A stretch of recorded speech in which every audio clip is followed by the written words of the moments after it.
You could do anything right now, but then you have this amazing capability called AI. And you know there's one part of civilization or the universe is suffering. You now have the tools. You're almost like God with AI in your hands. You can go solve that. So you embark on that thing, a very capitalist journey to go do that, but then that leads to a path of love to go solve the larger problem. Abundance mindset is ingrained in that action that you're taking there too. There's only love. Everything else just blends and melts away. If you really take that framing of saying this is one giant thread, call it soul, call it consciousness, whatever, but it's a one giant thread that pulls it all together. Welcome back, everybody, to the Love Conquers Fear podcast. I am reading a new book, at least new to me, called Liquid Light. It's by William Barnard. And I think it was recommended to me at a Judaism and psychedelics dinner. It's all about ayahuasca, which I've never done ayahuasca before. Someone was joking with me a few years ago when I was taking a trip to Costa Rica. They were like, "Oh, are you going there and you're going to do ayahuasca?" I didn't even know what they were talking about, to be honest, at that time. But one of the chapters in that book that really struck me was chapter 2, which is about during his initial, I think it was like his second or third ayahuasca experience, he ascended to meet what the form of God was in his journey, and also had this experience with this council of elders. And one of the things that it made me realize, and I've had this theory for a while, is that it's not necessarily about the particular psychedelic you use. It's more about your own soul and what you learn from your soul in that type of experience. You know, I've talked about John Mackey and The Whole Story, which is his book, which is the tell-all on Whole Foods. He was on episode 30 of the podcast. And for him, he starts out that book with chapter 1 about his psychedelic journey on LSD that got him over the fear of launching Whole Foods after he dropped out of UT Austin, where I went to school, and you'll meet my guest in a second, also went to school. He saw that everything was rooted in unity and love, and that he had that experience with consciousness. I also continued to be very excited about Michael Pollan's new book coming out, which is called A World of Peers. He, prior to this, wrote How to Change Your Mind, which is an amazing book and an amazing documentary on psychedelics on Netflix. So if you have any curiosity, starting with that documentary is a great place to start. But this book is a deep exploration of consciousness and the different theories of consciousness, from panpsychism, which means that consciousness is in everything to some extent, even a rock, to consciousness being this fundamental property of the universe and evidence of that, to, of course, the theories that consciousness is just somehow this magical property that arose from our brains after lots and lots of evolutionary time and natural selection, that for whatever reason, consciousness manifested, which I find actually the hardest to believe. And we still grapple with what is the nature of consciousness. And I think what's really exciting in this AI acceleration is we're going to decode more and more about what our actual reality is. And we'll get into that today as well. So I really am proud to welcome Ganesh onto the podcast. Yeah. Great to be here. Thanks a lot for inviting me. And it's such an honor to be here. I mean, I'm a huge fan of the show. Well, thank you. You have amazing guests and the wide-ranging variety of topics that you guys touch on. It's just incredible. So I'm super honored to be here. Well, thank you so much. Yeah. You and I last saw each other. We were both keynoting a UT Austin McCombs event, which is the business school. Yes. And we were both, I think, humbled by the fact that Brene Brown was also there keynoting. It was amazing. And I think, and Brene talked about her pickleball experience and all of that stuff too. So it was great. It was great to see you there too. And yeah, that was a really special event. So let's talk about your current company, because it's really exciting. And just how you got to this point of starting this company, and and what your biggest aspirations are with it. Yeah, no, so thank you again. Thanks for having me here, Yeah, Brad. you I mean, bet. so It's an honor. I'm CEO of a company called Autonomize AI, and we're 4 years old as a company. But I like to always think of this as like the origin journey for this started 46 years ago when I was born, right? So it's in some way or fashion, because most of what we do and what we have actually experienced shape what we do eventually in life. So, the company, this was in the middle of COVID, so 2020, and I had just, working with another early stage company, just exited that in mid 2020. And, for a technologist, I'm an engineer and a technologist at heart, and you like to build things, like to solve problems. And COVID-19 showed how fragile our infrastructure was for healthcare and public health in general. Yeah. So that was the spark to say, look, if we can do something, meaningful, like what do I tell my grandkids that I help people shop more and search more with AI? Can I do something more meaningful in healthcare? Right. And the other thing that was an impactful thing during COVID-19, had a lot of friends in healthcare, they were frontline workers and stuff. Nobody goes into healthcare in their right mind, to make money or anything. They go in there because they want to help people, they're drawn to the cause, and they want to be a part of the solution to the problem of human health. Yet, they probably have the shittiest job in the universe today. They listen to sick people all day, people are complaining to them all the time, they work odd hours, they make software engineers probably at OpenAI get paid a lot more than doctors and nurses. Yet they show up every day and they're doing that. And during COVID-19, it was very evident that, look, they were stretched thin, they were trying their best, they were putting their families and their lives at risk to actually do things. So the idea around Autonomize was around, look, if you can give them a Jarvis suit, so they can turn from being Tony Stark to Iron Man and serve better and make an impact to human health, that would be the worthwhile, journey for us to get embarked on. Yeah. And, so that's how we started. So fast forward 4 years now, we had a great year last year. We're like 112 employees now around the world. And that's fantastic.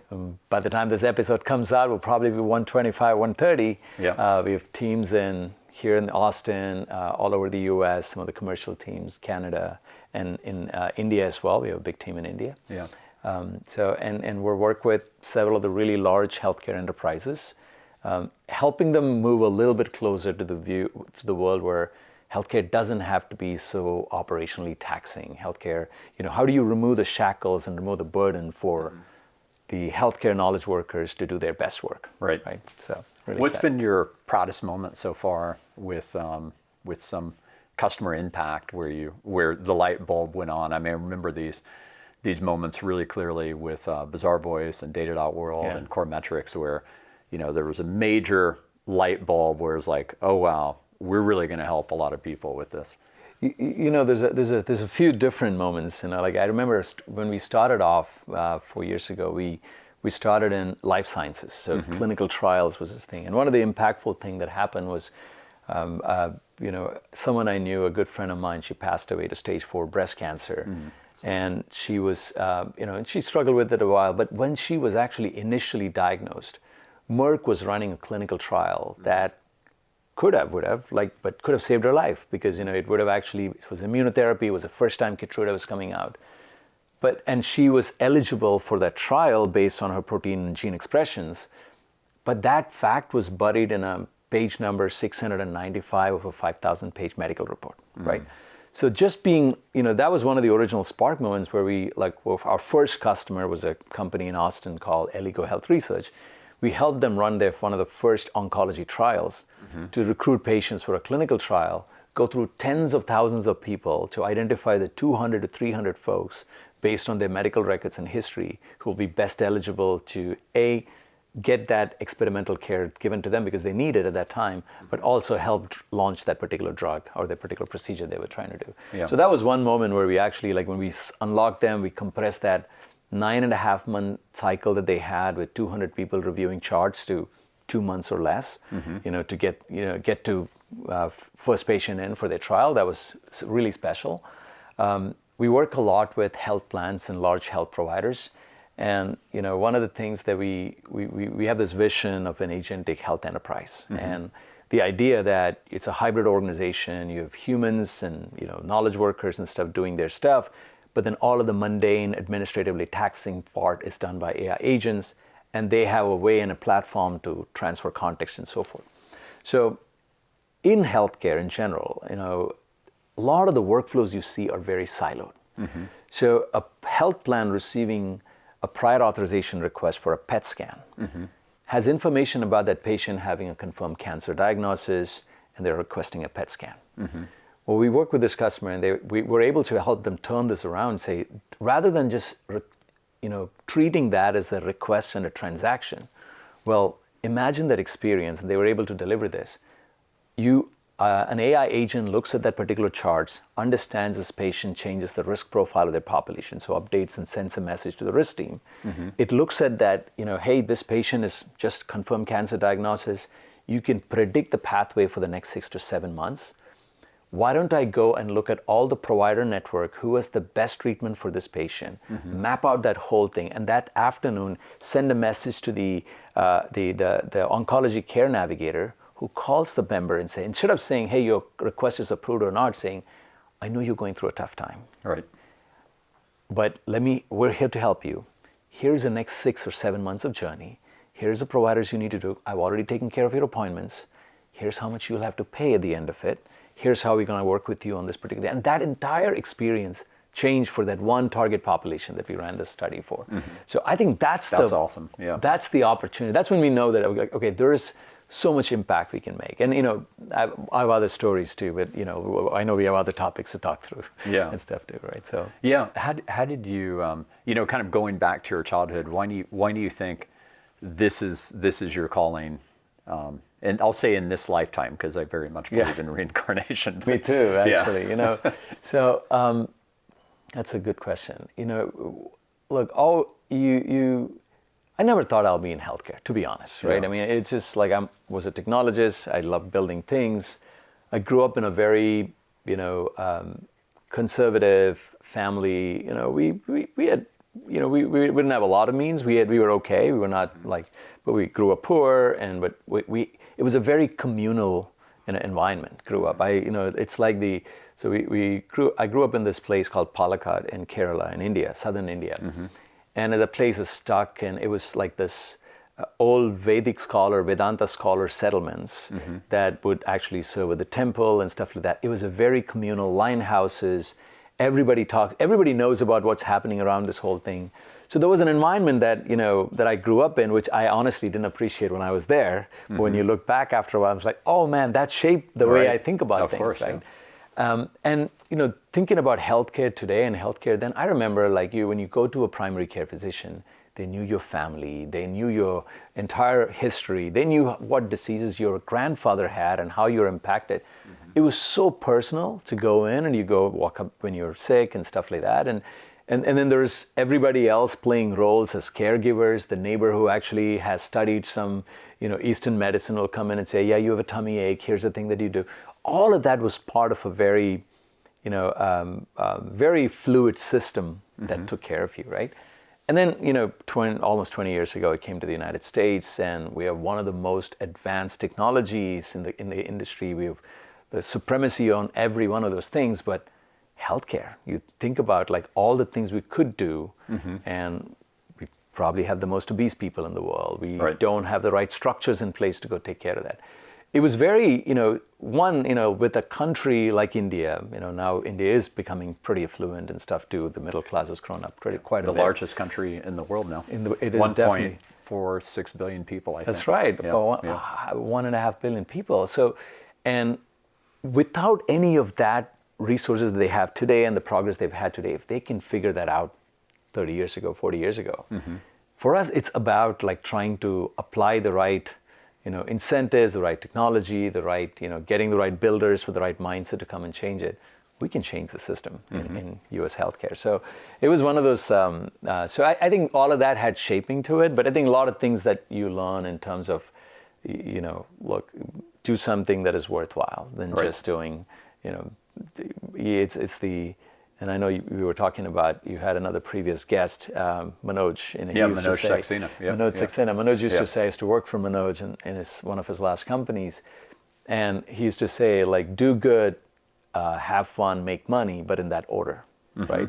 And I very much believe that. And what better opportunity do you get as a technologist to focus all that energy and experience to solve the most profound problem, which is improve the human condition, Right. Physical condition today, but eventually that'll permeate into other parts as we grow into abundance across the world, right? So that's one of the shaping stories, if you will. You know, it's amazing what's happening in Austin. I joined the advisory board for the Dell Medical School for the new teaching hospital that they're building, largest project in UT's history, which is kind of incredible. Like, it's a staggering, scale of a project. And one of the things that the dean has talked about quite a bit, Claudia, who's become a good friend, is that Michael Dell, which, it's the Dell Medical School, one of the biggest donors alongside his wife, Susan, has told her is make sure this isn't going to be obsolete, the year after you build it. It's interesting, And I'm just curious how you think about that, because you're on the front lines of seeing the impact of AI in healthcare and really helping galvanize that. But we're in this exponential of exponential curves, and one of the reasons I wanted to have you on, besides the fact I love your heart, is really to dive deep on that. Like, how is this AI moment going to really impact healthcare? No, it's a great question. And by the way, I'm so excited. I'm actually guest lecturing in one of the McCombs classes. So there is a group in this in the MD's program for in the Dell Medical School. They're dual degree MD MBAs. So I'm actually having a conversation with them about like how AI and the future of healthcare. I'm teaching a class this spring. And I'm so fascinated because I think, look, the skills that you need as a clinician are going to fundamentally evolve, right? I mean, think about it. If you had to, like, most of the skills you learn in a medical school is around how do I digest information from multiple clinical studies? How do I actually form intuitions on what works and what not? How do I actually, understand procedures and stuff like that? In the age of AI, you don't have to memorize or remember any of that. So what can they really do, right? What can you unlock for them? One part is, like, I always fundamentally believe that healthcare is more about the care part, the human part of it, than things. So this can really unlock if you are a great interpersonal clinician who understands it, gives comfort. There's a lot of studies also being done that, like, people with placebos, but then having a great experience with a physician, feel better, they're, heal better, and all of that stuff. So I think there is an opportunity where there's a reframing that needs to happen. And I'll tell you the practical realities as well. Today, when we deploy AI in several really large enterprises in the United States and abroad too now, and there is still a little bit of fear, uncertainty, there's a little doubt from the clinical folks. Mostly, it started with folks like getting really worried about saying, how is this going to change my workflow? And what do I do? Will I still be valued the way I am and stuff? But once you get that trust unlocked with them, you see this tremendous sense of gratitude for them to say, oh my God, I now don't have to do pajama time anymore of spending 4 hours writing up my 10 visits that I had this year after my kids go to bed, right? So that's one immediate impact. But then the other thing is, like, wow, earlier I used to never have the time to go research, what is the best experimental care option for this patient. Now I do. I can ask a question in open evidence or ChatGPT for that matter, and I can have an answer that I couldn't have done it. I couldn't even have thought of doing it before, right? So how so I'm giving that frontline workers view of things, but overall, right? Like, think about, like, ChatGPT for Health just launched. Anthropic is doing some work on that front too. You're giving tools to even the patients to decipher, disseminate. There are still hallucinations, all of the technical problems you got to solve. It'll eventually work itself out. But you're now giving rise to an opportunity for a very informed patient that was hard to be informed as a patient before.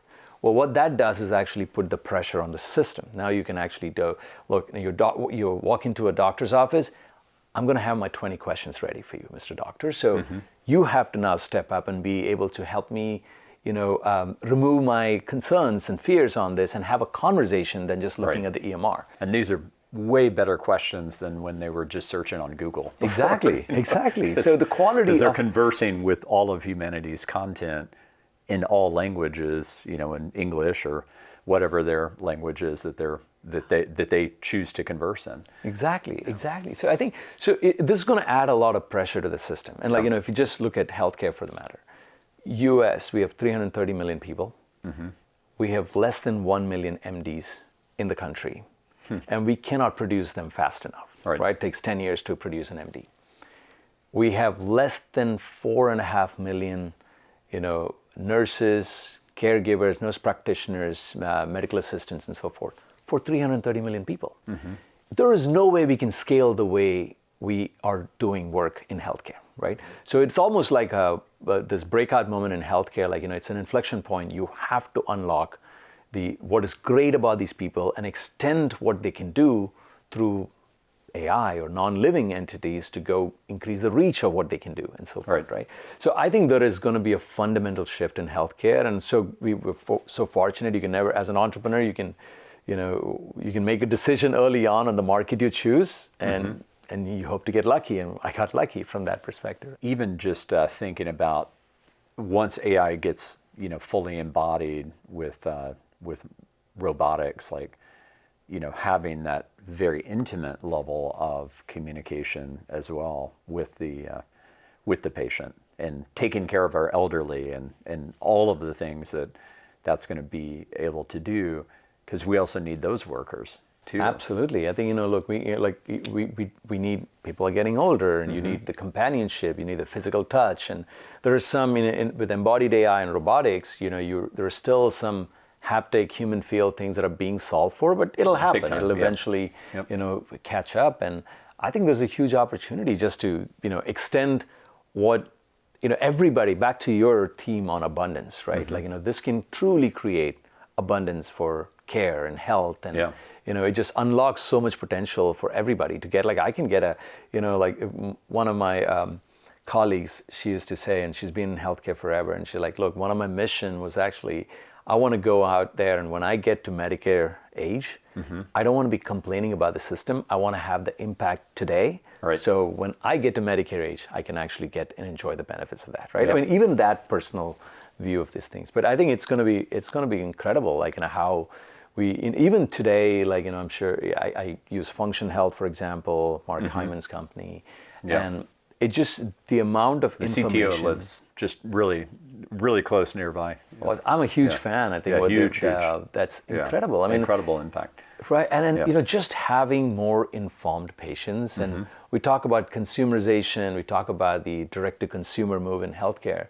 I think just unlocking, if you believe in the power of the universal consciousness and having more people thinking about the same problems and so forth. For the first time, we are including patients into the part of the conversation in healthcare.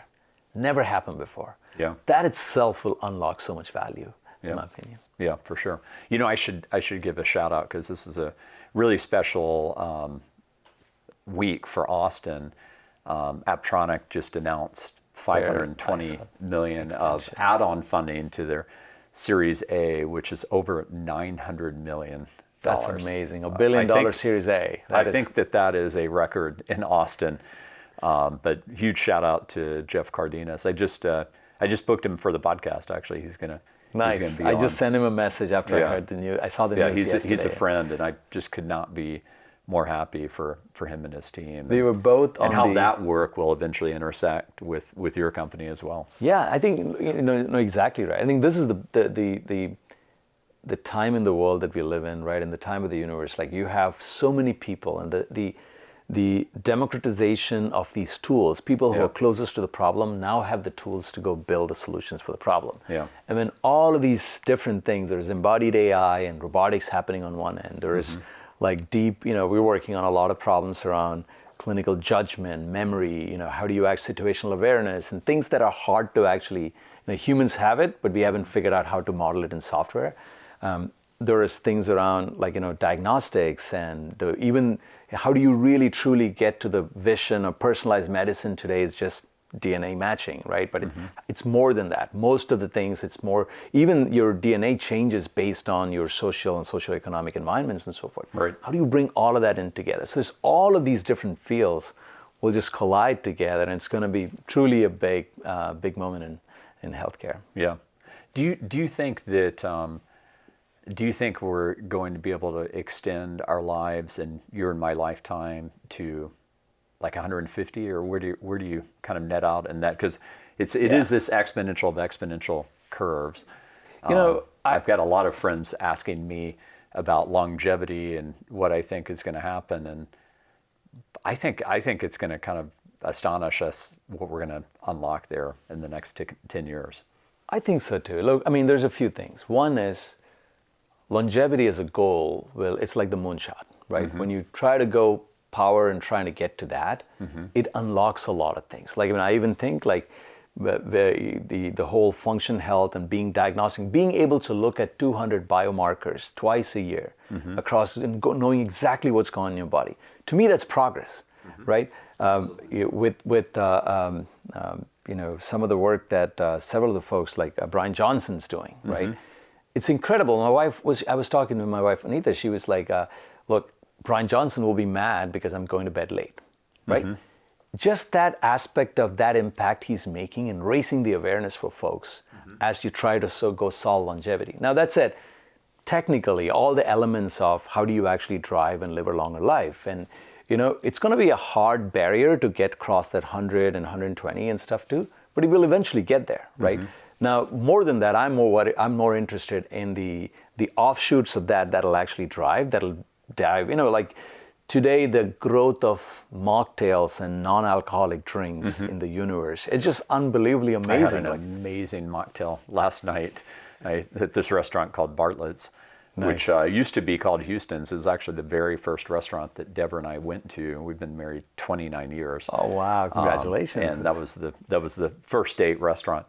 But they had a mocktail last night that just blew my mind. It was like this blood orange kind of margarita tasting mocktail. Really, really good. I gave up alcohol about a year ago. Got it. Just to not have any bad mornings, the next day. It was actually a psychedelic journey for me that led to that.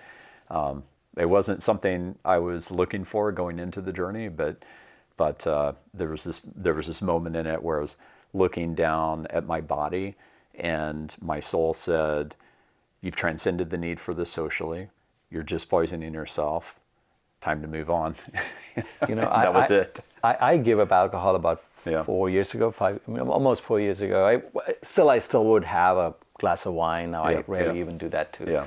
But it's interesting you say that, right? Because to your point on longevity, right? Yeah. Just that, and I think it was probably a podcast or a book I was reading that gave me that big jolt and saying, like, what am I doing this for? And like, you don't need that socially. And like, in fact, I sleep better. I'm actually more socially active in a party without the alcohol than folks who are drinking alcohol, right? Yeah.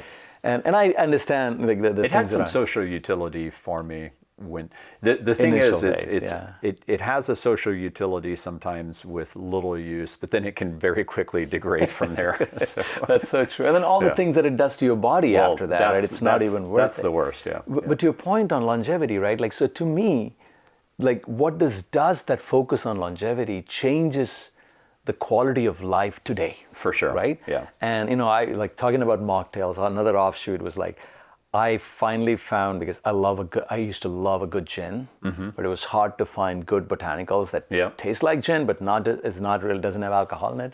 And I found the Tanqueray NA I think I was last week in the Heathrow Airport, and the lounge had it, and I tried to get it from the duty free, and they didn't have it. I'm like, I got to get that. I got to make my martinis with that. It was just incredible. But anyway, I tried the Little Saints. Have you ever heard Little of that? Saints? Yeah, Little Saints. It's female owned company. They are crushing it. I'm not an investor. This is not me promoting them as an investor, although I wish I was. And they have mushroom-based cocktails, which is lion's mane. Yes, so we're not talking about psychedelics. Okay. This is just not ayahuasca. Yes, not ayahuasca either. It's just mushroom-based. But I've had a lot of dinner parties over here, where I offer people either an alcoholic drink or, one of these mushroom-based cocktails with the gin, or they also have a mezcal version. Nice. From Little Saints. And believe it or not, I've been shocked at this. People choose 70 to 90% of the time the non-alcoholic. And the cool thing about the mushroom in it is it's a nice upper. So it leads to a really great conversation. When Chris Bache was over here, I had him on episode 36. He's one of my favorite authors. He wrote LSD and the Mind of the Universe, Diamonds from Heaven. I've read that book twice, and some parts 3 times. It's amazing. That was an incredible episode. That evening, as we were having dinner with this amazing group, including Mark Gober, who was on episode 2, and Jason Karp, who was on episode 3. He was like, "Wow, those mushroom-based cocktails!" Like, it really led to a very stimulating conversation. So it's a nice upper versus just being non-alcoholic. It's interesting. I remember reading, I don't remember which book it is, a long time ago, science fiction, where we have transcended the need to eat meat, to drink alcohol as a society, because these were things that you look back. And there's this line on that book, I can't even remember what that book was, but it talks about, and you look back at the time where humans thought it was okay to kill animals and put them on a plate. Yep. Which is kind of, so I'm a vegetarian. I am too. I know you are a vegan for 16 years. Yeah. So it's that evolution that is going to drive. And so whether that leads to longevity, if you really think about diseases like cancer, I don't know, you probably know this, but 70% of all cancers are actually preventable by modifying your lifestyle. And it's like the exposure to different elements, how it changes the DNA in your body and stuff like that. So when you play all of that out over the long term, we have kind of short-circuited our need to actually doing things and created shortcuts and stuff like that. You don't need to take any more shortcuts. But this longevity drive is actually going to help everybody wake up to some of those things. We skipped the steps in our evolution. Now we got back to, again, linking it back to your abundance mindset, you'll have the ability to pause, reflect, and say, I skipped that step. Let me actually just go add that back in and see what happens. Right. And whether that leads to a 250-year lifespan or a 150-year lifespan, more important than that, it changes life today, here and now. And I think that's going to be the huge win for everybody. Yeah, that's really the big point, is that I kind of frame that up as the number, living to 150.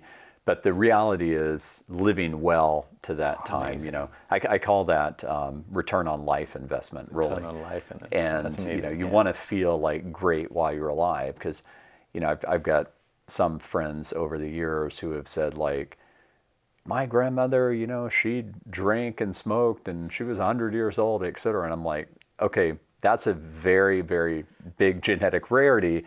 And, more power to her, that's fine, to each their own.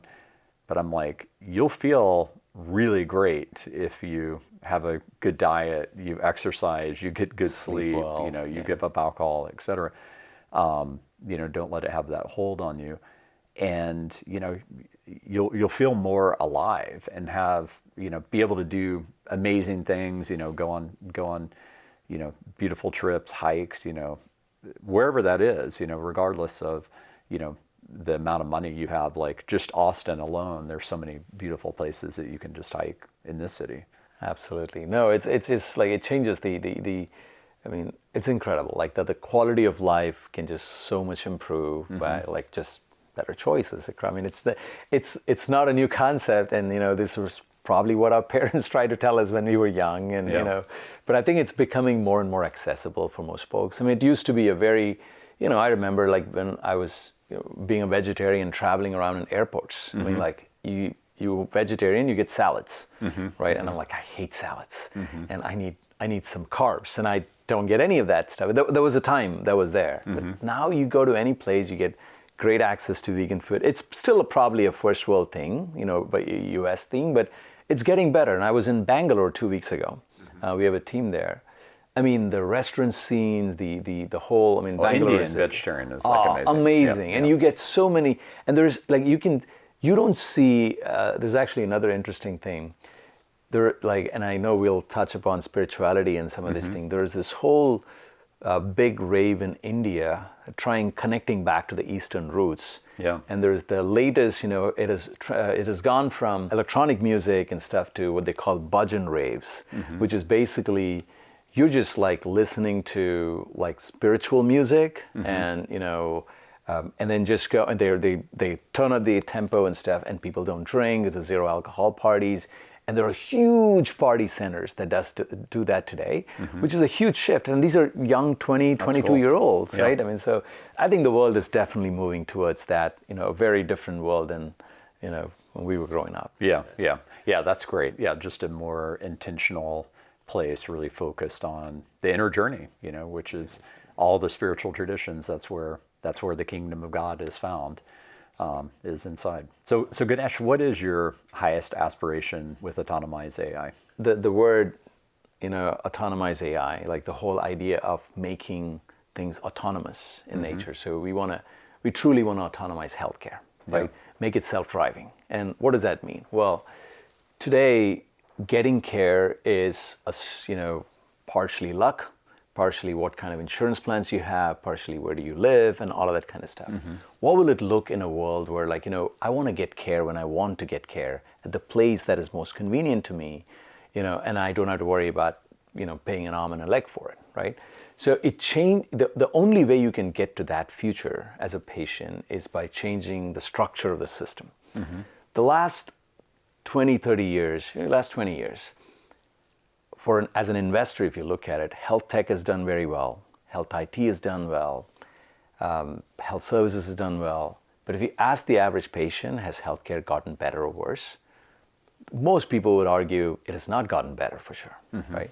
And one of the problems, there are many problems there's incentive structures and so forth. One of the problems is like the way we solve problems in healthcare had been in narrow silos.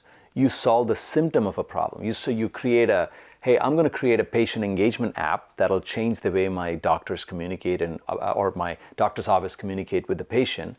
But you don't change the fact that communication also that patient has to wait for getting their prior authorizations on time. They have to wait for the appointment to fill up. The capacity of doctors are lower.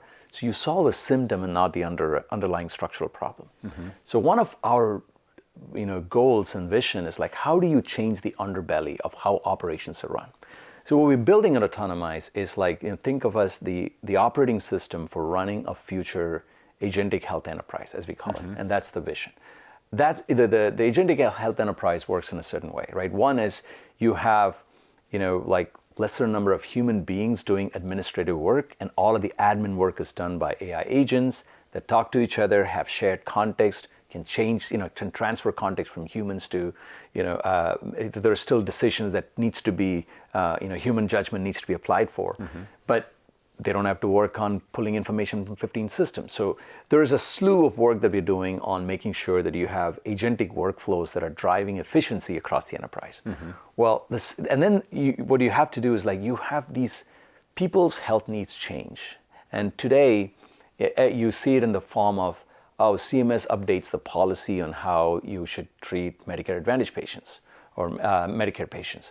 Well, it takes 6 months to percolate down. There's a lot of change management that involves and stuff like that. Well, in an agentic health enterprise, you want it to be self-learning. You want it to actually learn from the interactions and say, hey, this population, we've been trying to provide this, course of care. It's not working. Right. And you don't need another separate, independent clinical study to do that. There's evidence here. There's like even things like, so the FDA is now going to approve like drugs based on real world data rather than just going through a 20-year clinical trial process, if you will, right? So there's a lot of these structural things that are also coming into place. And then third, I think, look, the healthcare at the core of it is very human, right? We feel better when we talk to this, and there's some gray areas here, like, will AI doctors will that be really successful? Will they really solve the problems that we have? We don't know yet. Right. It definitely changes our access to care. But then I was talking to somebody and they were saying, look, it shows me that I can get care from an AI, but I still have to then go to the next step and I don't have access to that care. I still have to talk to a doctor, right? So I think there is an element of like, how do you expand and extend the reach of who gets care, when they get care, and where do they get care? And our biggest aspirations to be, like today, like I said, we're very fortunate to be working with 3 of the 5 largest health enterprises in the United States, awesome. several health plans, several provider systems, and so forth. I think if you can create that universal context layer for healthcare, that truly becomes, and there's arguments on AGI, and I know we'll go there and stuff too, right? So if you really think about generally capable layers for building a healthcare AGI, and I fundamentally believe it's not going to be one AGI, it's going to be multiple general intelligences.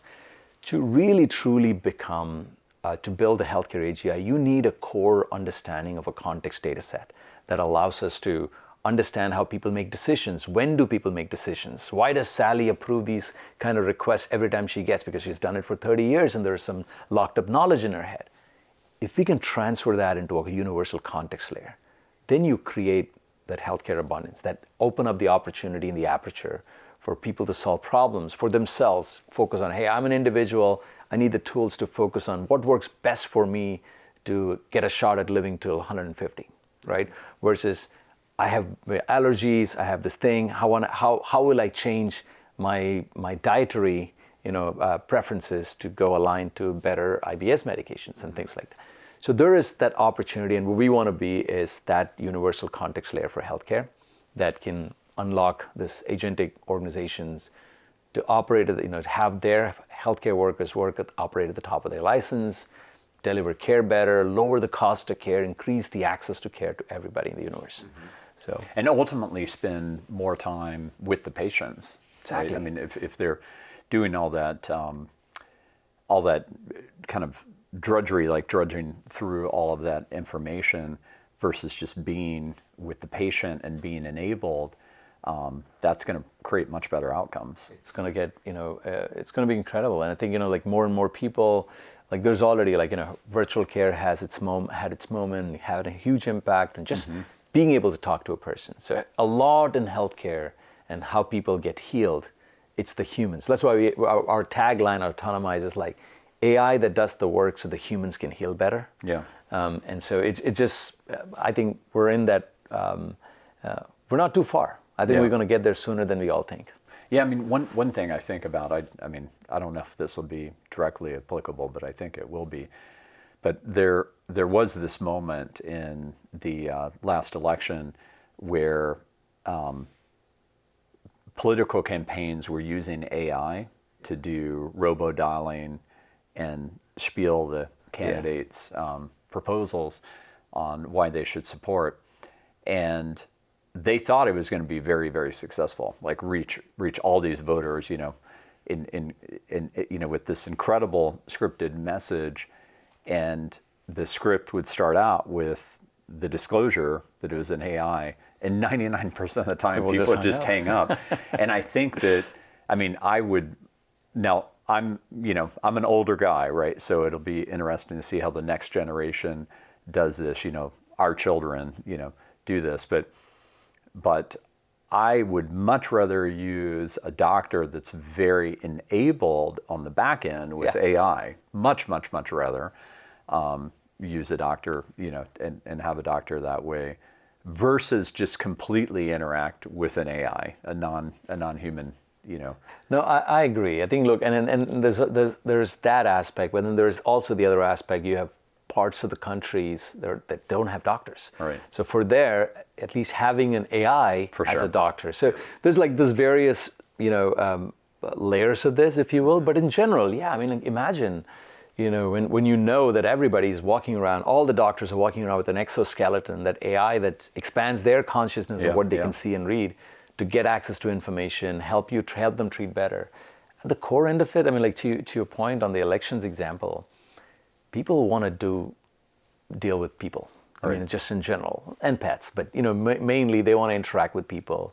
It's the stories, and especially in a world where content is cheap, because you can build and develop content for less than a cent on a dollar per minute. And I think it's going to become more and more critical that the human connection, how you connect with them, either through one-on-one conversations or through a broader medium like this and stuff, it's going to matter more than like AI just being a disbursement mechanism. How do you look at this incredible moment in human history? I mean, this is you and I have been technologists for a long time, we're in the exponential of exponential curves. Yes. You know, everything is simultaneously rising, whether it's AI, quantum computing is going to hit stability soon, robotics, you know, again, huge shout out to Aptronic. And, you know, I saw Tesla's recent move. You know, I drive a Model S, and, you know, the way I found out, I read so many spiritual texts now, I don't read the news that much, but friends were like, what are you going to do? And I'm like, what do you mean, what am I going to do? And they said, well, did you realize Tesla's not going to sell Model S's anymore? And I said, okay, well, why? Well, obviously Elon Musk is going all in on robots.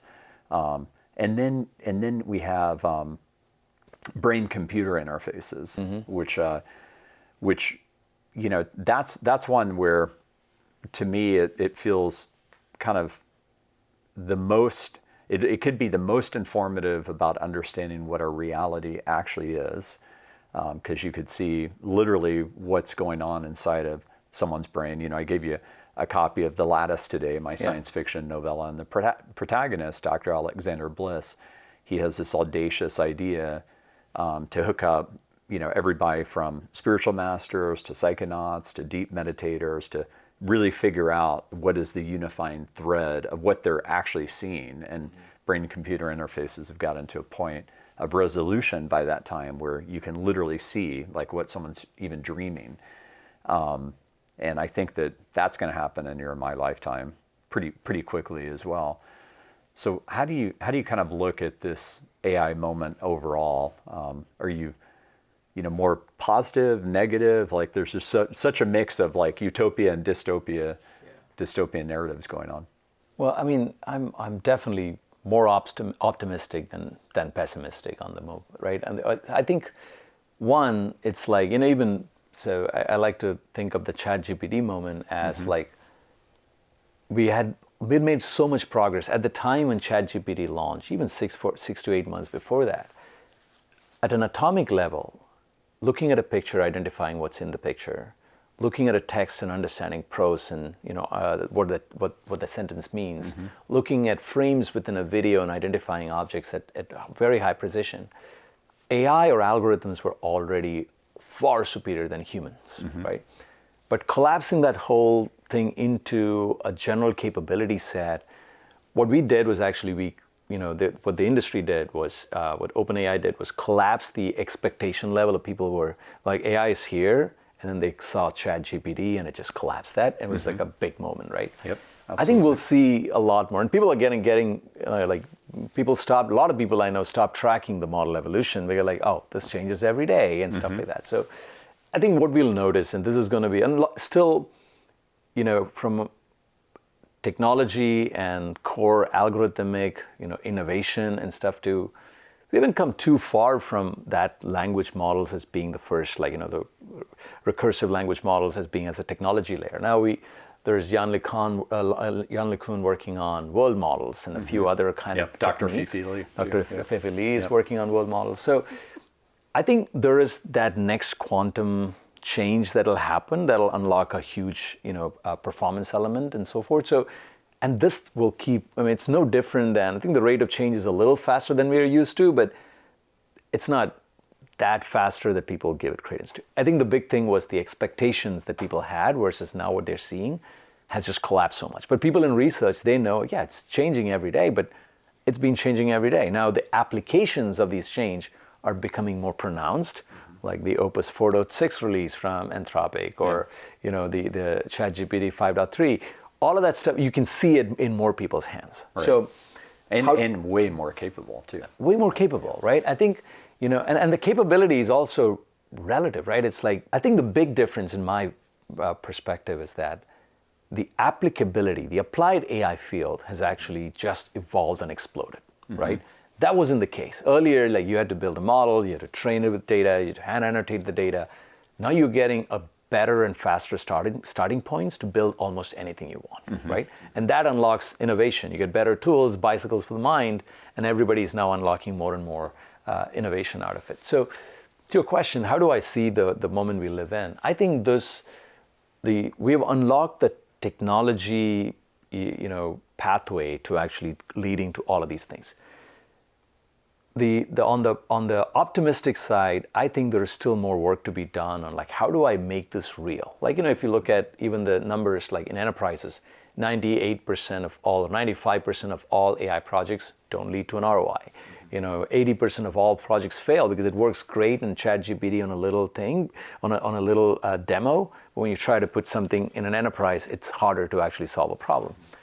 There is some work to be done. I think we'll figure it out. Entrepreneurs will figure it out. Companies will figure it out. And that's going to be another, because that will really unlock how you capture the value of AI through GDP, impact, right? And then once you do that, I think this is also hopefully not just GDP impact, but also gross national happiness impact. I'm still fresh off our trip to Bhutan, in December. That's how they measure themselves. Amazing. Yeah. I had in 2020, March first week, I was supposed to be in the Kingdom of Bhutan to the king talking about AI. Wow. And you can imagine that didn't happen that because definitely did not happen. Because they had the first case at that time until March 2nd week, they didn't have a single case of COVID-19. Yeah. But they said we're going to shut down the country, and then they had cases after that and stuff too. But I missed my opportunity. I want to go back to. I want to go to. Bhutan. When we were there was in one of the hotels there was this very proud book about exactly how they handled COVID. Happiness and COVID, right? Yeah. I mean, of course, happiness too, but. The country is all about deep inner contentment. It's very Buddhist. Yeah. And wow, what a beautiful trip that was. Amazing. Sorry for the diversion. No, that's great. I think But hopefully, not just GDP measurement. I mean, GDP's one measurement, but outcomes a whole different measurement. Fair enough. I think. Look, I mean, almost touching there as well. Like I think the third big wave we have to think about is like one is like how does it go drive value? Because when you drive that tangible, quantified GDP value, it shows up in the way we live lives, right? Now, the next tier on that is actually how do you then unlock the true human potential? Mm-hmm. Like I now can, yesterday or day before yesterday at dinner, we were talking to something and there was like, it's pretty lame, but my guest had a call he had to make and he walked out for a call for 5 minutes. And I built a mini app to go scan RFPs of all state websites, to go look at, because he was telling me about something. Hey, have you looked at this RFI that came in and this thing? Like, just I built it on Claude and I sent it to the team and say, go figure this out, right? So that unlocking that everybody has the power. I imagine that blew his mind. That it just completely, 5 minutes later. In 5 minutes later, you're like, you did that now, and I'm like, but I think everybody now has access to that powerful technology. Mm-hmm. Now that brings in and I will get to the pessimistic side of things, but on the optimistic side, like what can that do when, if I don't have to do anything to live my life, I don't have to worry about it's truly true abundance, but even from a time abundance perspective, I save time not having to search for restaurants to get that date booked, or I don't have to go look for 15 options. I can just set my parameters and get the recommendations for where I want to go, when I want to go, what flights do I take, and so forth, right? All of that will unlock a lot more brain cycles for us and mental space for us to go solve other problems, right? And humans are incredibly good at finding out new things to do. Yeah, I look at it as we're just absolutely shattering the barrier to creativity, and that our highest level of work, that's the good stuff. And there's a nuance there, which is like, it is not the creativity unlocked by an AI doing something for you, but when the AI does all the things you can otherwise do, it unlocks your potential to be more creative, right? Yeah. And then but that said, I think I'm also very, concerned a little bit on, like you hear, like all the experts who are closer to the technology and research, they're warning about all the challenges and the issues that this can do.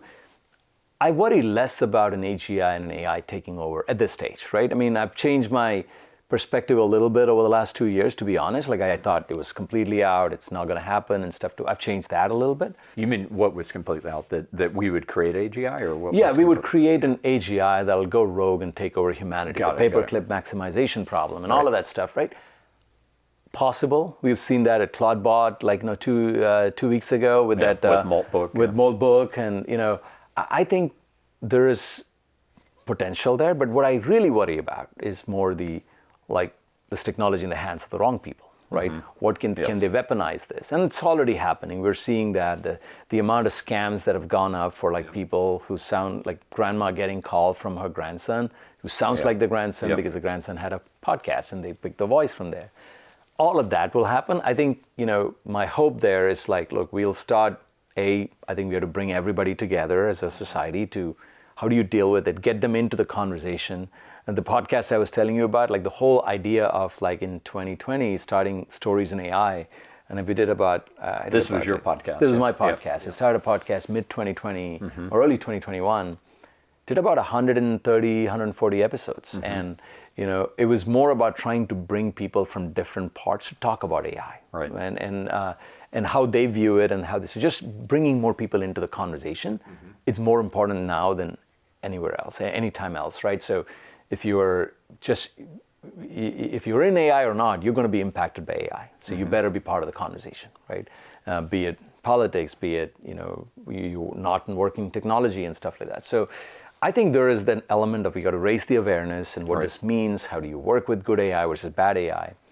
And then, hope and pray that the humanity's goodness will play itself out. There's always been in history more good people than bad people. Right. And I think that'll play itself out here, right? So from that perspective. Yeah. I mean, the more good people like using AI to protect against bad people using AI to try to create those scams and there's just such an opportunity there for creation too. Absolutely. And I think, look, I mean, like we're fundamentally humans are driven by like motivations, ambitions, we're all capitalists in our minds and stuff. All of this creates opportunities. And, like the reason cybersecurity companies are getting the valuation they are because they are solving a real problem. And when you have more bad actors, that create more good actors trying to solve that problem, and so forth. So I think we're in this, like, I like the word Kairos, right? The Greek word, which talks about like that it's in the Bible like some 700 times, and it talks about this momentous time in history where you have an opportunity to take an action that'll change the course of the future, right? We're kind of there in that particular thing. We're definitely there in our company at this time where we have the opportunity, we have the early thing, and we have to give it everything to go change it. I think as a society, we're getting there. We're getting closer and closer to that, where we have our moment of Kairos that we can just go and shape and change it the way, we want it to play out. How do you see us actually making it to abundance for all on the planet? Like, what do you think the catalyzing moments are going to be? I think we're already on our way there, number one, right? I do too. I think it's inevitable if we don't use these tools to destroy ourselves.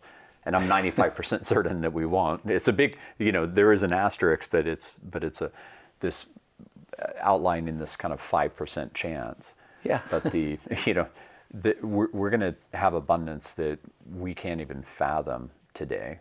And, our ancestors couldn't have fathomed the abundance that you and I have today and that we have in America, and not all countries have that. I mean, we have the highest GDP, per person here.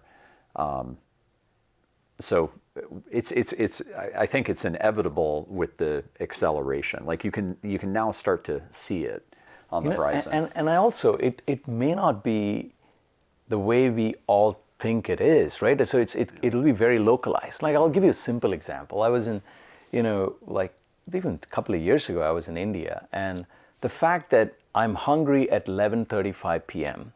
to having hot food served to me at a fraction of a cost that you would go to in a restaurant in 10 minutes was possible because of how the localized ecosystem is. To me, in some form of way, that's abundance to everybody living there. People living in poverty on one hand. Now you're actually saying, I want to eat something and I want to get hot food in my hands, right? And they get that at 11:30 p.m. Yeah. So I think this abundance will be very localized. I don't think it'll be global as everybody, So from that definition, I think we're already on our way to abundance from that thing.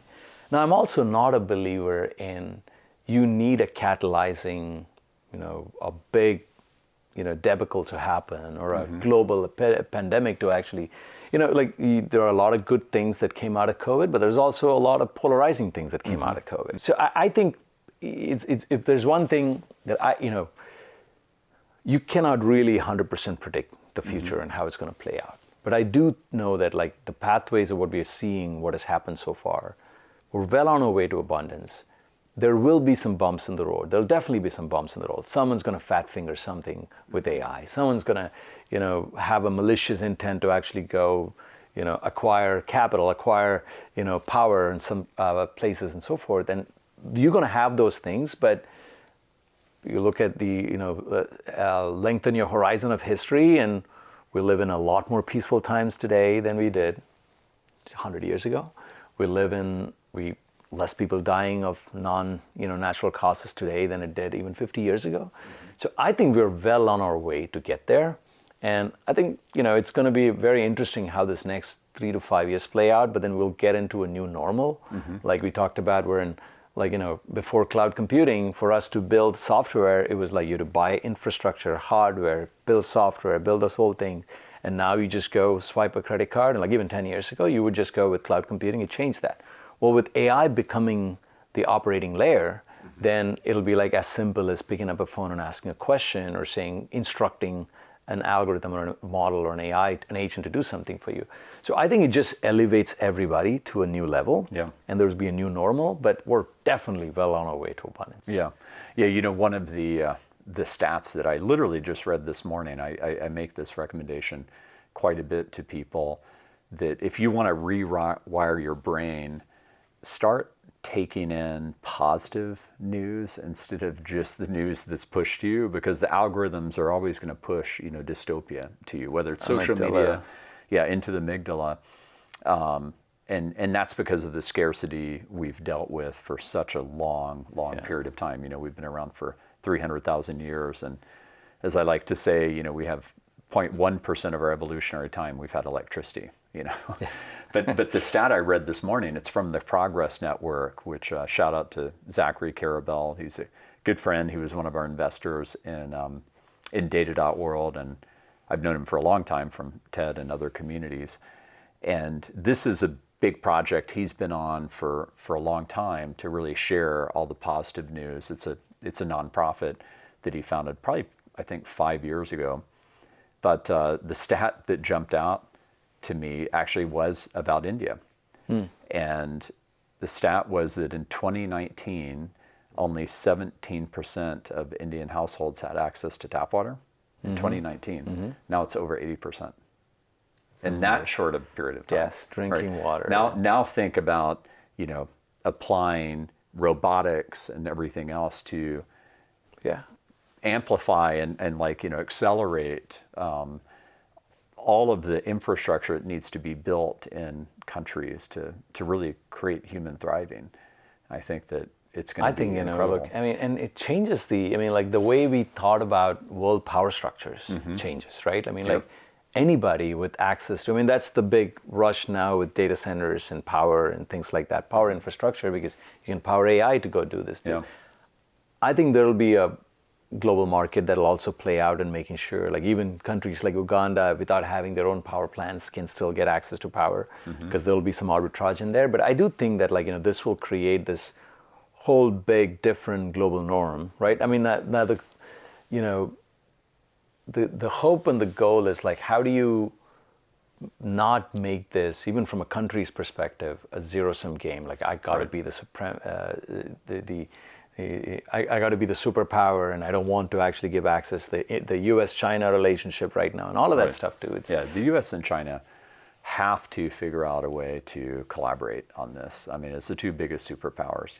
Writing that in my book, Love Conquers Fear: Humanity, AI, and the Age of Abundance for All, that's not an optional thing to figure out. We have to figure out how to. We can have totally different forms of government. And there's many different forms that we can all learn from each other. And my book, I've really written that hopefully the Chinese really embrace the Tao Te Ching, because that is their ancient philosophy and their spiritual wisdom, in terms of realizing that the zero-sum game on their side doesn't make any sense. I think it was really interesting that China was the one that launched DeepSeek R1 as an open source model. That's right. That was last year on January 20th, the day before President Trump announced Stargate, alongside Larry Ellison, Sam Altman, and Mayosi Son, literally the day before.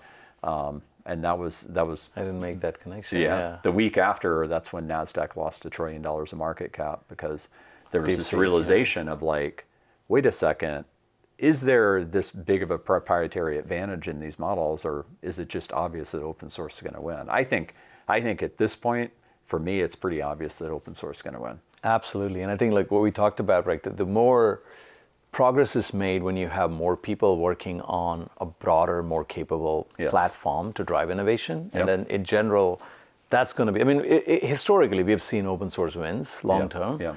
Like may have shorter, early success, but then over time, and especially in this age of AI, open source is the way to go in general, right? So I do think like, and then we'll also realize that these models are building blocks that are great, capable building blocks. What do you do on top of that? What do you actually build as infrastructure on top of that to solve real problems, domain-specific problems or personal problems and so forth? I mean, the whole idea of Moltbook was amazing, right? I mean, like from the fact that it was written by someone who's never done programming in their life over a weekend was where you actually exposed some of the limitations of, it was not intentional. They didn't try to actually steal everybody's, important information. They just didn't think about it when they wipe coded something, right? So you'll get into things like that. But I do think that it'll, the whole open innovation, and the cat's already out of the bag, right? So I don't think you can dial back. And I think the individual API players and stuff will have a role to play. Closed source companies still, Microsoft is a great example, versus Red Hat, right? So they'll just have different markets and different places to go. What did you think about the kind of the frenzy and panic around Moltbook being conscious? Yeah, I thought it was pretty ridiculous that people are like, oh my gosh, it's conscious. They're inventing their own language, they're inventing their own religion, etc. These are agents that were programmed to behave in a certain way. I think it's a lot of bullshit. Like on that, like there's a lot of hype. Now, it's interesting, right? We studied like my head of AI, Bharat, he came from IBM Research, and we were spending a lot of time thinking through it. We started dissecting some of these things, and you started noticing certain things. For example, humans have memory, associative memory. So when I see Brett, I think about data.world, I think about Bazaar Voice, I think of, core metrics, I think about the great work you've done with conscious capitalism, I think about love, all of that stuff comes in. There's a lot of associative memories. You don't have a construct for that for agents today, right? So for us, it was like the experiment in Moltbook, when we actually studied it, is like, there's a lot of things you can learn on how do you build more capable systems, and that is, I think, the biggest lesson out of a project like that. Now, Stanford has had a project for 2 years called Smallville. Same idea. They let loose a bunch of agents. They form their own governments. They talk to each other. I first learned about that from Ethan Mollick. If people aren't following him on LinkedIn, that's a must-do. Oh man, Ethan's amazing. I heard him speak at one of those events, and he just reframed how it's not just work, it's co-work with AI in the future, right? And so I think like projects like Moltbooks are great experiments for us to learn. Now, there's going to be fallouts, or people are going to give their, credit card numbers and API keys, and they'll just get exposed. All of that stuff is the Moltbook's a security nightmare. I mean, to be clear, like I think it's good that there's these flashpoints to get people to wake up. Exactly. That is it conscious? No, not in my opinion at all. But is it programmatically something that can do a lot of harm if you gave it your credit card number and everything else? Yes, it could. Don't do that. And consciousness is a whole different topic. Right? I mean, you're starting with the premise that consciousness can be developed, and you mentioned that earlier when you were, describing this, like it can actually evolve from nothing versus is it already there and you're just getting part of it. That's the big philosophical debate, if you will. But then even outside of this, like these flash in the pans, these projects are also very critical to understand the limitations of these systems and what you can do, because the future is inevitable. You will have a self-driving organization. You already have. You will have a self-driving, you will have everything in your life being powered by AI in some form or fashion. So those are the non-negotiable futures. Now, how we get there, these are the projects that tell us, okay, there is a gap in security. Let's go fix that. Let's go drive innovation to go solve that problem on how do you make these agents more contextually aware or, more aware of situational memories and things like that. So I think all of this will push the envelope forward a little bit for everybody. But we're nowhere close to consciousness or anything like that. Yeah. How do you view this moment from a spiritual perspective? I've been spending, so I grew up in a very Vedantic household. Like I love Vedanta. I've studied it for years. And you grew up in Kerala, and Kerala was where I began what I've called my soul quest. That was the end of 2024.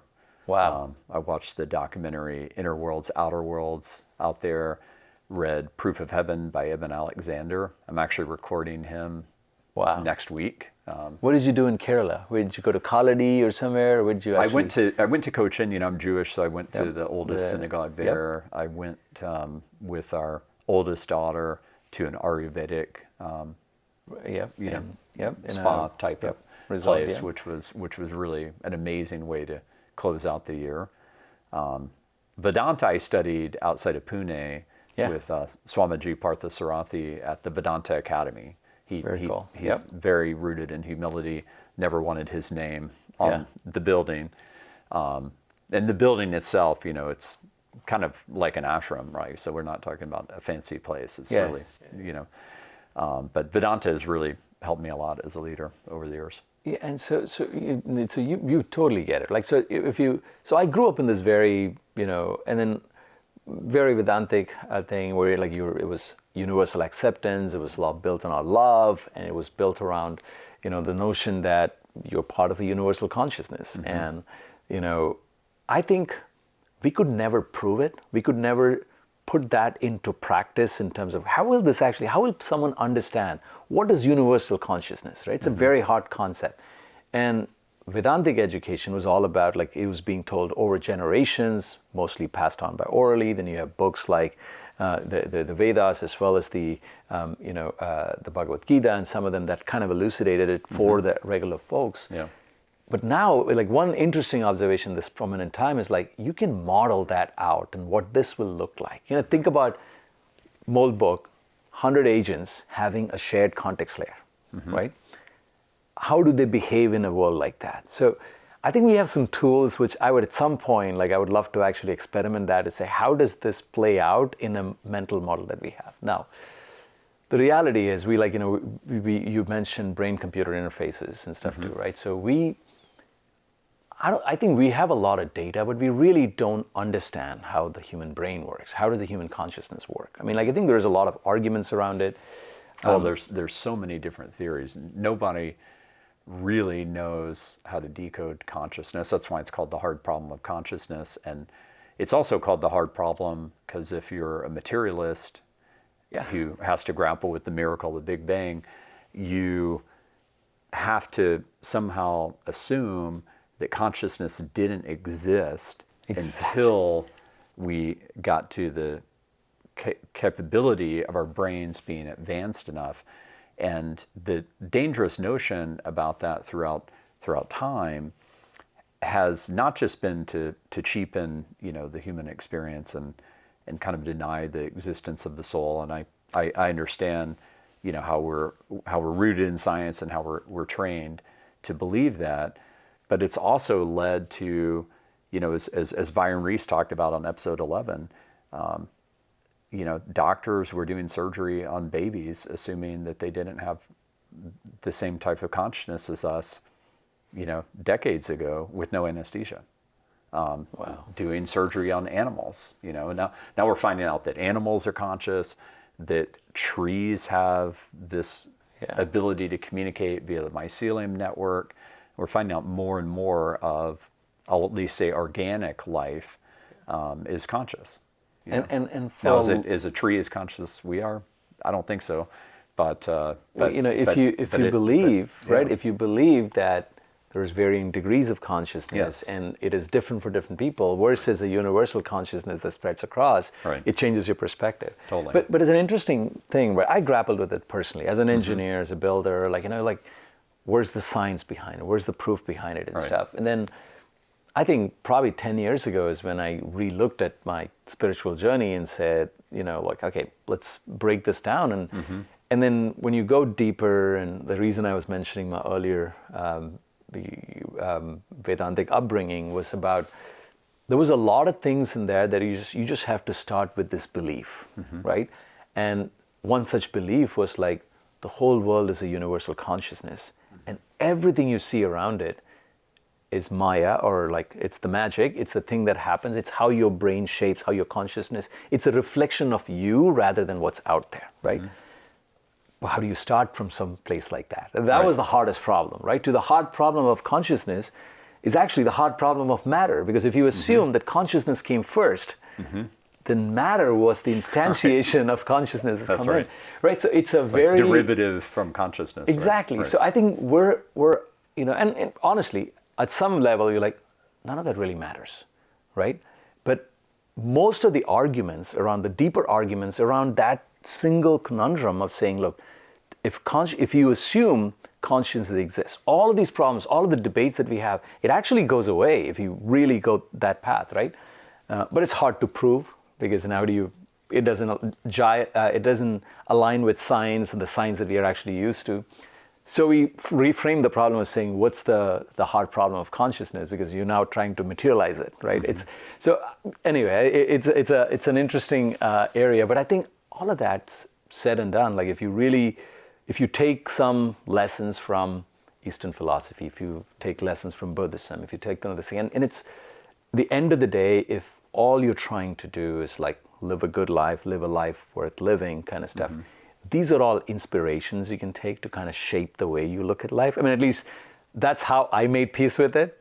When I was really struggling with this in the last 10 years ago, and I think it's like, it gives you tips, it gives you inspiration to, enjoy the present moment, enjoy this moment, because the only thing, anything could happen the moment after this. Right. The eternal present, right? The eternal present, the only moment that matters. I mean, I will say that having this knowledge of, from all the ancient spiritual text, as well as from my own experiences, and I think you've glimpsed this as well in meditation, is that the universe is deeply rooted in love and connectedness. And I think the reason that matters, Gary Zukov, when he wrote The Seed of the Soul, he said a lot of our suffering comes from the five sensory experience. Like there's nothing beyond our five senses. And that can quickly get you into a YOLO mentality, you only live once. It can quickly get you into a mentality of just worshiping, whatever the next, material good is, which never will lead to that happiness. And the reason it matters in this AI moment is the intentionality of how we use AI to create abundance for everyone on the planet really matters. So if we embrace that love actually is our existence, then we are going to shape the use of AI in a way where it's a love first shaping. And when scarcity melts away and we truly have abundance for everybody on the planet, what's left? What's left is deep human connection and the deep embrace of love. So true. So I mean, realizing we're 99.9% genetically identical across the world. It is incredible. I think a lot of the it's an interesting when I listened to a few other episodes and you explored this really deeply as well. It's interesting to see, like, look, do you need abundance to get to a point to think like that? Mm-hmm. Or thinking like that, will that lead to the abundance that we want to get to, right? That's a great framing, right? What came first, the chicken or that? Great. Yeah, exactly. Yeah. And I don't think we'll ever find out. We'll have to try both. We'll have to. Yeah. But I like what you said, which is the intentionality in which we look at this moment in time mm-hmm. and say, look, I mean, you could do anything right now, but then you have this amazing capability called AI, and you know this one part of civilization or the universe is suffering. If you now have the tools that you're almost like God with AI in your hands. Mm-hmm. You can go solve that. That is love. So if you can actually embrace, you can embark on that thing, a very capitalist journey to go do that, but then that leads to a path of love to go solve the larger problem. I think it solved itself out. I think to me, that also means like the abundance mindset is ingrained in that action that you're taking there too, right? Mm-hmm. So I think you're right. There's only love. There is nothing else. Everything else is just blends and melts away. Mm-hmm. If you really take that framing of saying this is one giant thread, call it soul, call it consciousness, whatever, mm-hmm. but it's a one giant thread that pulls it all together. Yeah. And we have an amazing wave that's going to raise all boats right now. So I guess the Beatles had it right. Love is all you need. Love's all you need. That's right. And so it sounds like you're pretty confident we're going to make it to this age of abundance for all. I am. I really am. I think and it may be bumpy, and we may get to places where we'll question ourselves whether we're on that right path. But I think, generally, I mean, like all it takes at that time is everybody to look back and read history, and then you'll make it, right? So, right. But I'm pretty confident we'll make it there. Well, I love your heart, and I love the fact that thank you. You're on the podcast and you're off doing this amazingly ambitious venture with Autonomize AI. You're going to do tons and tons of good. That's going to continue to accelerate, and it's cool that's happening here in Austin. Thank you. Thanks a lot for having me. Yeah, really appreciate it. Thanks, man. Thank you. Yeah, thanks so much, brother. So thanks everybody for tuning in to Love Conquers Fear. Next episode up is going to be Eben Alexander. I'm so excited about him coming on the podcast.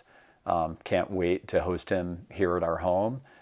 His book, Proof of Heaven, really moved me a lot. If you haven't listened to that one on Audible, the awe, the humility in his voice, and just the arc of the whole journey that he went on where he saw what was behind the veil is really, really beautiful. His second book, A Map of Heaven, is an amazing journey about post-proof of heaven, how he decoded reality, studying a lot of ancient scripture and seeing that there was this synchronicity between them all and what he actually experienced. So I'm really excited that episode's coming up. That's a dream come true for me in this Love Conquers Fear project, which really is my soul song. This is my love letter to humanity, and to see him show up for that really means a lot to me. I read that book, as you just heard with Ganesh, in Kerala in India, and it was just blowing my mind. And then I very quickly went to A Map of Heaven and also read that one while I was in Kerala. Thanks again for all the love you're giving me and all the shares. I'm self-funding this, and the impact that it's having out there because of all of you is really a true gift. So thank you.